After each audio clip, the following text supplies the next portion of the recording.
Hello and welcome. This is Ghion Fortune on Amico English. Thank you so much for joining us. Today we are going to discuss about wheat cultivation initiative in Ethiopia. I am Galila Damu, and with us reporters of Amico English, Brahanu Warkana and Modo Muliye are here with me. Thank you so much for joining us. It's good to see you guys. Thank you. Okay, so let's start our discussion with the experience of wheat cultivation in the world. What kind of experience does the world have with regards to wheat cultivation? As you know, wheat is one of the most important staple food crops in the world. And it is a major diet that is consumed by more than 2.5 billion people in the world. It is a staple food in all parts of the world, right? It can provide more than 35% of the global food supply. You can imagine 35% of the global food supply is provided with wheat. Wheat is not just a food crop, it's also a cash crop. Right? It is produced for the purpose of market, depending on the farmers or the producers' goals. Right? So wheat is a very important crop in the world. Wheat is grown over a wide range of agroecological zones or conditions, particularly these days with the application of modern agricultural practices in scientific advancements. Wheat is also one of the best crops in the world which are input responsive. The better agricultural inputs such as chemical fertilizers, herbicides and pesticides we use, the better yield we get. Wheat has also the ease of grain storage, the ease of grain storage, storing grains, and the ease of producing food and food products, better than other crops, to be selected as one of the most important food crops in the world. Global wheat production must increase to meet the rapidly growing population, right? So the world is growing rapidly. It is projected to reach about 10 billion in 2050, and 50 to 60% more food is needed to meet this additional demand. And the world relies on wheat cultivation in this regard. These days, Ethiopia's wheat cultivation initiative is grabbing attention all over the world. It's grabbing the attention of local and international media outlets for the fact that its transformation from being aid dependent to becoming Africa's largest wheat producer happened in a brief time. So what is the trend? What is the trend of wheat cultivation in Ethiopia? Brahanu, give us some. Thank you very much. Modo has already briefly explained about the experience of the world in wheat cultivation. When we come to our country, Ethiopia is also part of this world. We have a large number of population. We have more than 120 million people in Ethiopia. Therefore, the trend of wheat cultivation in Ethiopia, it has a long period of practicing wheat cultivation. Now, the government of Ethiopia has already launched what we call it wheat initiative, supported by the policy and the strategy. Especially, as we know, agriculture is a backbone of Ethiopian people. We have many people in Ethiopia, so therefore we have to produce in a large scale to feed our growing population. The government has brought a practical change in terms of wheat cultivation in Ethiopia. Therefore, this trend is being implemented in all parts of Ethiopia to get expected amount of wheat production across the nation. This year even, the government of Ethiopia has planned to get 300 million quintals at the end of this fiscal year. The trend is becoming a reality show in Ethiopia. Now Ethiopia is exporting wheat to neighboring countries. When we export this wheat to neighboring countries, Ethiopia is getting expected amount of foreign currency from the sector. At the same time, previously we have been coined by wrongly starvation, hunger, food self-sufficiency. This is becoming a history. This is changed because of a large-scale production of wheat in Ethiopia across the nation. Many countries are also taking experience from Ethiopia, and they are implementing this experience by taking from Ethiopia in their own countries. This is also building a good image for our country because Ethiopia is championing this wheat cultivation in East Africa. After Dr. Abiy Ahmed launched the initiative, what we call it, wheat cultivation across the nation, Ethiopia is becoming top wheat producing country in Africa. Within a short period of time, we will become one of the leading wheat producing and wheat exporting countries in Africa. Ethiopia has had a long experience of wheat cultivation. It's in fact the second largest wheat producer in Africa after Egypt. There is a long trend of wheat production in Ethiopia. And if we take a look at the seasonality or the seasonality of the wheat cultivation in Ethiopia, Ethiopia cultivates wheat both in a rain-fed season and irrigated ways. Government has given a huge attention to the wheat cultivation, and Ethiopia is producing huge amount of wheat grains. Yeah. It is even attracting international organizations. Figures like the Bill Gates, right? The Bill Gates paid a visit in Oromia region of Ethiopia. He visited the wheat cultivation there. 5 years back, the federal government, under the initiative of Prime Minister Dr.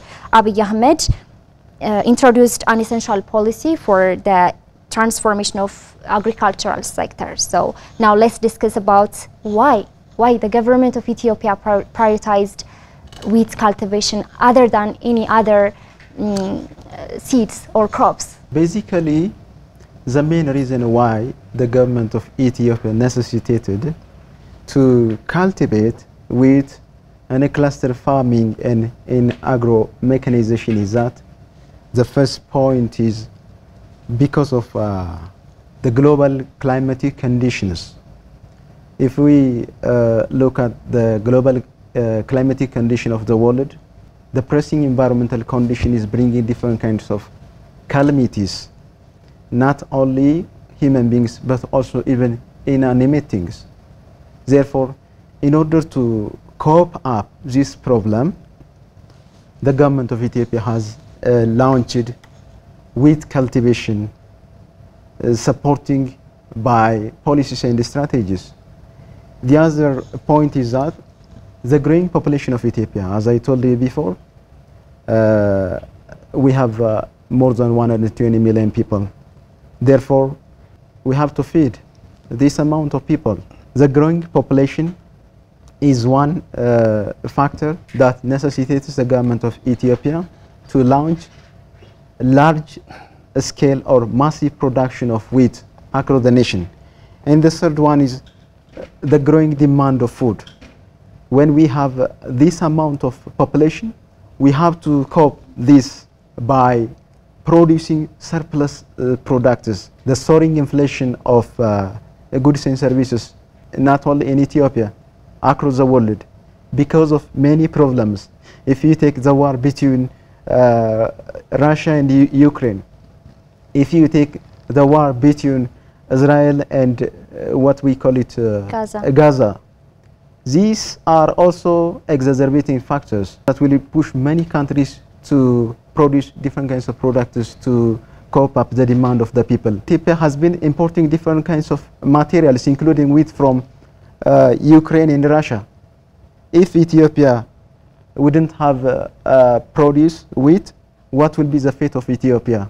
Because the world is in a crisis. These are the most important factors that force the government of Ethiopia to launch this initiative to be practical on the ground.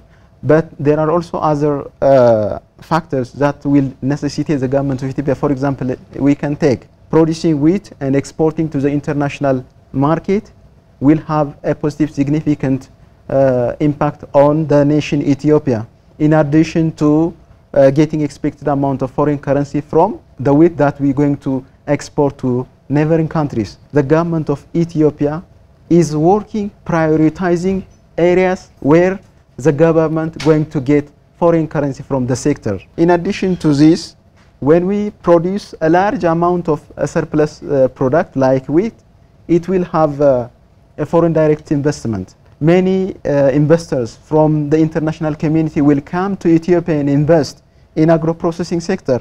When agro-processing sector gonna be implemented in Ethiopia, the agro-processing sector will have a positive side effect in Ethiopia in terms of creating job opportunity for our people. The government of Ethiopia will get also the partnership that will exist between the government of Ethiopia and the investors coming from different parts of the world will enhance the foreign currency that we get from the sector. We can mention many things. Dear viewers, let's take a look at a video footage with regards to wheat cultivation initiative in Ethiopia. We'll be back after a moment.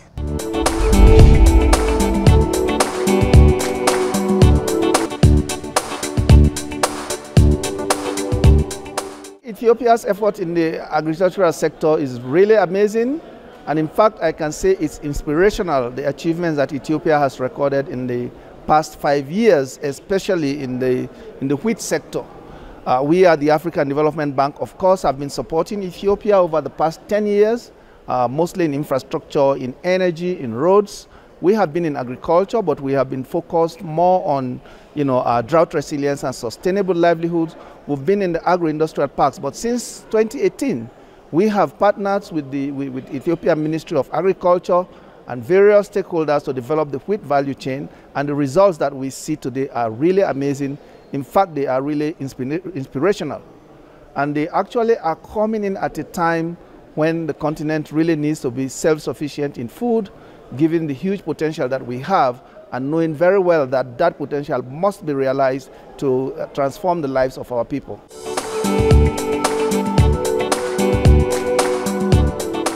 The results that we have recorded lately in wheat production are really, are very impressive in Ethiopia. I mean, in 2018, the African Development Bank actually partnered with Ethiopia, the Ministry of Agriculture, various stakeholders, international research institutions like the CGIAR, but also National Agricultural Research Institute and National Agricultural Extension Systems to roll out what we call the TAT, the Technologies for African Agricultural Transformation, which is actually a process that looks at well-vetted, valuable technologies that are well adapted to agroecologies and help countries to roll them out and scale them up.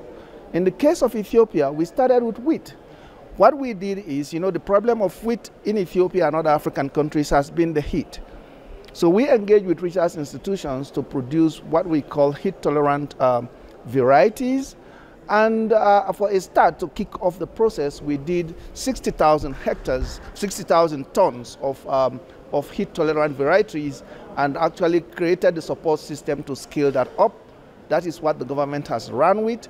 They started with some 5,000 hectares in 2018. In 2020, they revamped that to something like 187,000 hectares, and then that went to 650 in 2021. Come on, and today we have something like 1.3 million hectares of irrigated wheat. This is inspirational, and this is exemplary. This needs to be replicated on the continent. Wheat is one of the best crops in the world, which is input responsive, right? Yeah. Which means the better agricultural inputs we use, we apply, Better production we get. the better yield or wheat yield we gain. And this makes it different from other crops. For example, teff. Teff is not as effective as wheat these days in our country. If you use, for example, equal amount of agricultural inputs on teff cultivation and wheat cultivation, the yield per hectare is hugely different. That's why the government has given this priority, because the basic element of the initiative is what? Ensuring food self-sufficiency and ensuring Sovereignty. food sovereignty. Besides what Burhanu already said, these are the two important pointers, I can say. Okay, great. So now let's move to the possible implications. What are the possible implications of the wheat production initiative?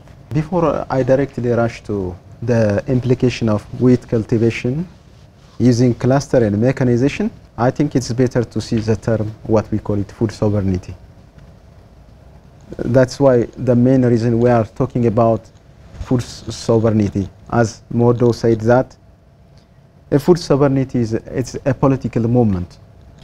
It is a kind of political movement supported by policies and strategies in order to extricate the people of their respective countries from poverty line. That's why the government of Ethiopia has supported this initiative and prioritized it. It says what we call it food sovereignty embodies principles such as food as a human right. You know, getting food is human right for our people. Therefore, in order to feed our people, we have to produce a surplus product, like using cluster farming and mechanization. When we become food in self-sufficiency, there will be hunger, famine, and starvation. This is directly related with the cognitive development of human beings. If our cognitive development is not this much, will be what we call it stunting and wasting. This stunting and wasting is directly related with low production. A low production leads to what we call it poverty. Therefore, the main reason why this initiative launched across the nation is to get out of its people from poverty. When I come to the implication of wheat cultivation for Ethiopia, we have different kinds of implications. The first one is a political implication. The second one is economic implication. And the third one is we will have what we call it a social implication. When we say about what does mean economic implication, when we produce a surplus product at household level, I think it will be very important for our people to ensure food self-sufficiency at household level. This will be one of the economic implications that we get producing wheat cultivation. The other one is previously the government of Ethiopia has been spending $1 billion to import this wheat to cope up the growing demand of our population. Therefore, it plays a great role to stop the importing. Now, the history of importing wheat is becoming a reality show for our Ethiopia. In the long run, a single farmer will get the chance to export wheat at household level. There is the experience of coffee in Oromia region. We can take this example. A single farmer is exporting coffee to the international community. The same is true also when this wheat cultivation become a reality show across the nation, we will have a chance to create opportunity for our farmers to get expected amount of money from the sector, at the same time to extricate its family from poverty at household level. There are different kinds of NGOs working in Ethiopia nowadays. Those NGOs are providing different kinds of service for our community. Aid is one. In the name of aid, our country has been influenced by many things. Therefore, no country could intervene in the internal or in the national sovereignty of our country when we get out of food dependency. I mean, this is also one very important thing. Another very important thing is that it will have a great opportunity for our country to be a center of experience sharing. Internationally, celebrity people like the richest man, Bill Gates, has been in Oromia region. It is a big news for the international community, even though it's not covered this much, because Bill Gates is working on what we call famine, starvation and hunger.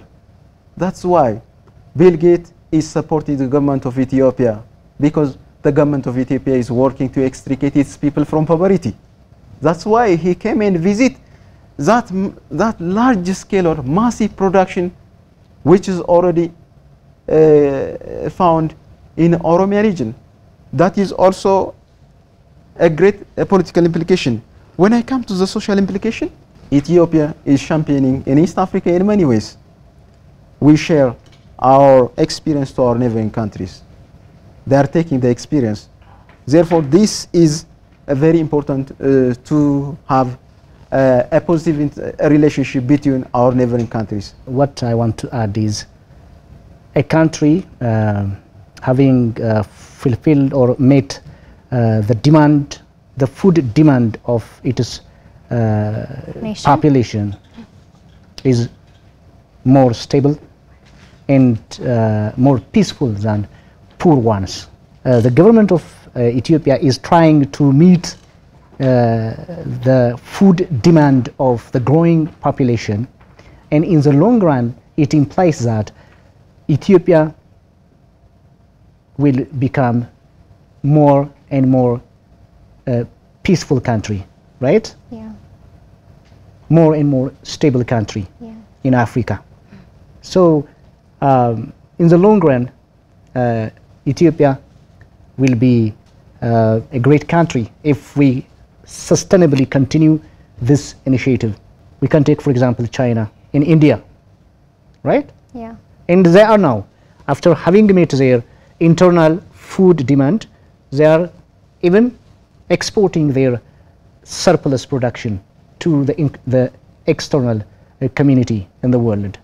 So there is no reason that Ethiopia can't be like this in the future. So there are so many possible implications, and now let's move to the potential and opportunities, the most important part of the discussion. The nation has a lot of opportunities, a lot of potential, like abundant natural resources.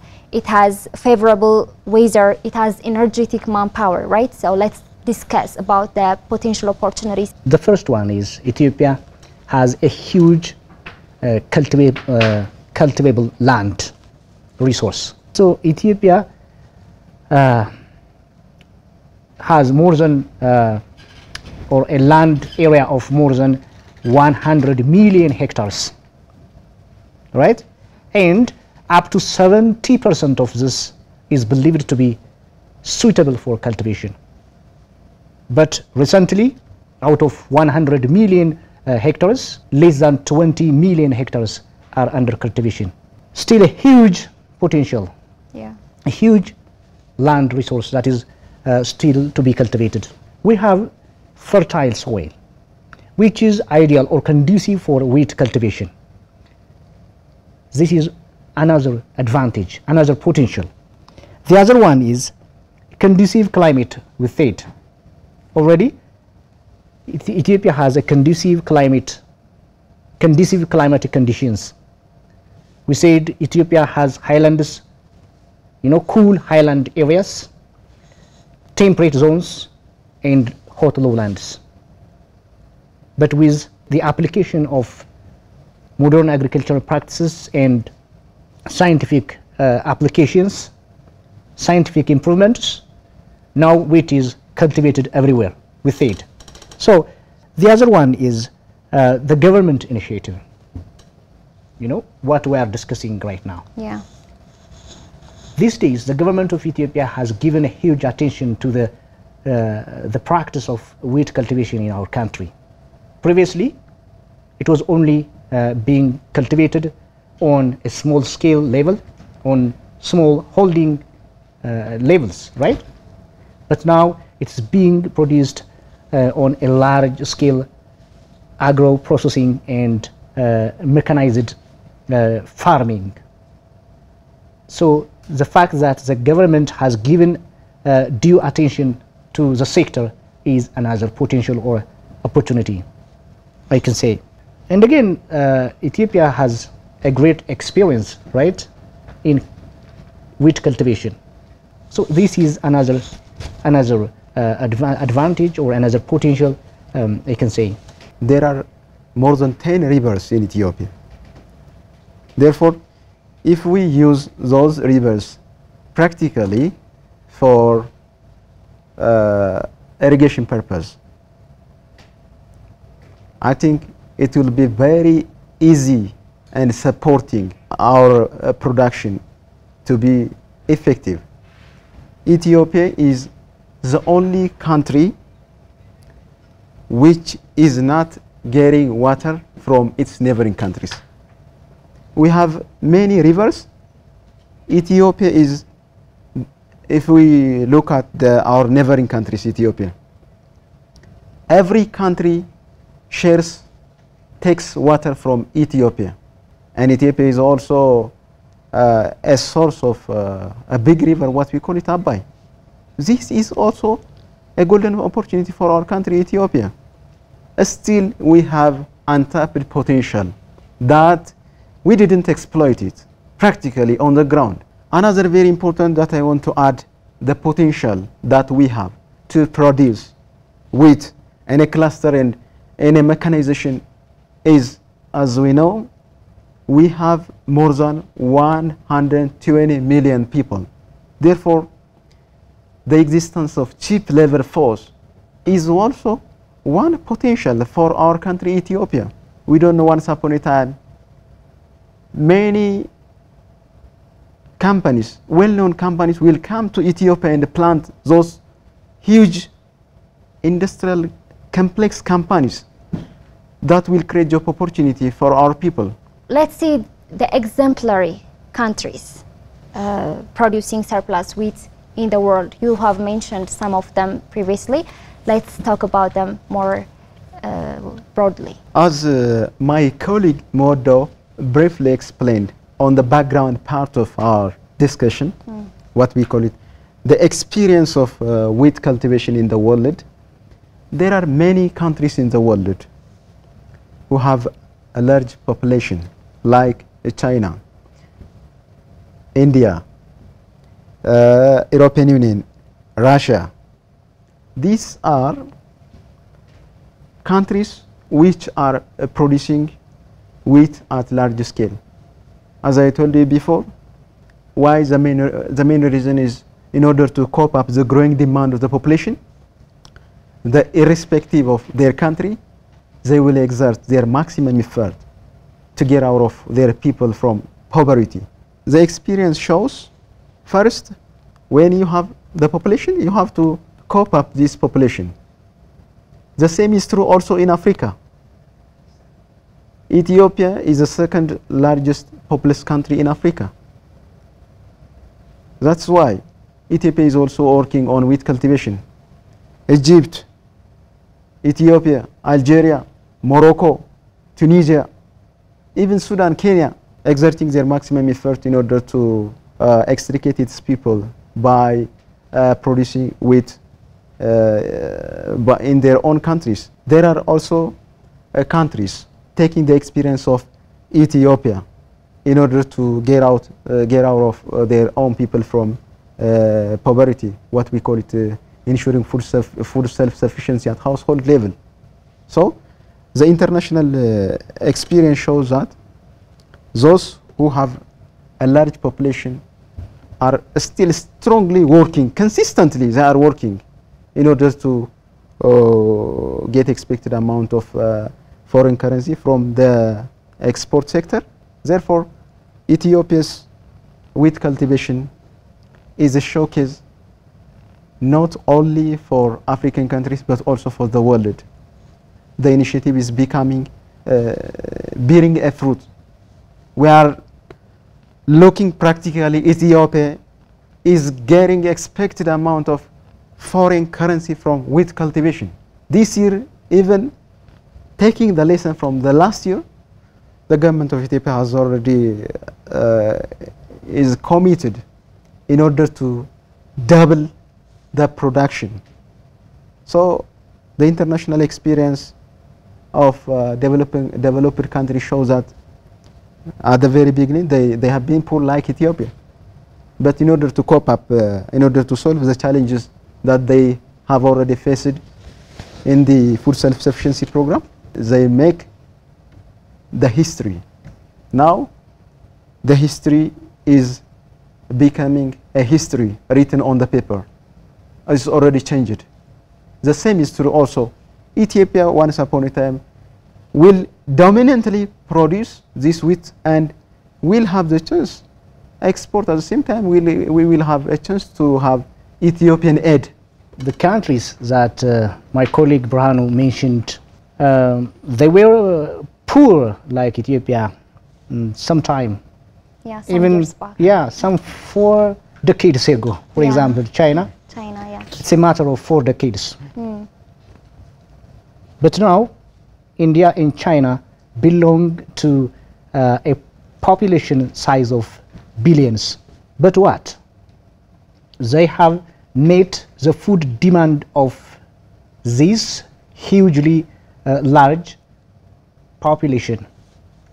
And even they are what? Exporting the surplus production to the external world. Let's talk in detail about the future possibility. What would be the expected outcome of Ethiopia with regard to wheat cultivation? With the aforementioned potentials and opportunities that Ethiopia does have: fertile soil, huge cultivable land, huge water resource, the fact that the country can implement both rain-fed and irrigated wheat cultivation, the fact that the country is implementing large-scale agro-clustering and mechanized farming, the future looks bright. And I do think many international organizations will come to Ethiopia to invest on wheat cultivation because they are just observing what kind of potential Ethiopia has right now. These days, the fact that Ethiopia is growing large-scale wheat production is driving the attention of international organizations, international investors, and this will, create job opportunities. If international investors come to Ethiopia to invest on wheat cultivation, if agro-processing industries are planted, installed in our country, it will create great job opportunities for the people of Ethiopia. The future prospect of Ethiopia will be a reality show if we implement new technologies that will enhance the product and productivity, not only in wheat but also in other products. And also, if and only if when we continuously aware our farmers, therefore awareness creation will have a significant impact. Consistency will have a significant impact to realize the future prospect of Ethiopia. I do think so. Ethiopia will be championing food sovereignty soon. So the time limits us here. Dear viewers, you've been watching Ghion Fortune on Amico English. We have been discussing about wheat cultivation initiative in Ethiopia. It was a great time. Thank you so much for tuning in. It was Galila Damu, Burhan Warkana, and Maud Damuluye with today's Ghion Fortune. Thank you so much for tuning in. See you next time. Goodbye.